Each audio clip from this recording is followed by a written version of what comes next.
What's really behind your anger? Might seem like a strange question to ask because you might be thinking, there's nothing behind my anger. There's just somebody out there doing something I wish they wouldn't flipping do, or not doing something I wish they flipping would do. What's really behind your anger might seem like a strange question when asked from that perspective. But here's a great big perspective shift. Anger isn't coming from out there. It's not coming from them. It's not about the other person. It's about your perception. It's about, in that moment, what thoughts you might be believing that are not true. Perhaps you can't see those thoughts right now, but I invite you to meet that anger with curiosity instead of control. If you've tried to control anger, you'll know that's a completely fruitless activity. It never really works out very well.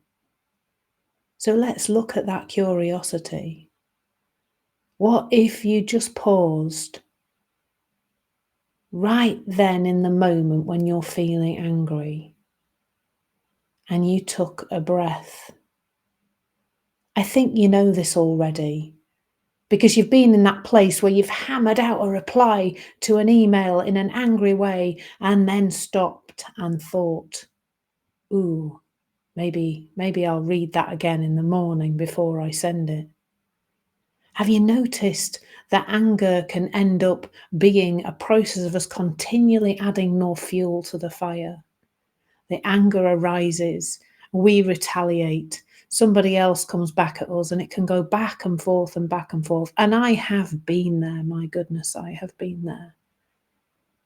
And then one day I saw it. I saw it wasn't the person. I saw it was my state of mind. I saw that that really long WhatsApp message that I thought was making me feel angry was not about the anger. It was about my thinking about what they'd done. It was my thinking about the words. It was not the message on the page on the phone.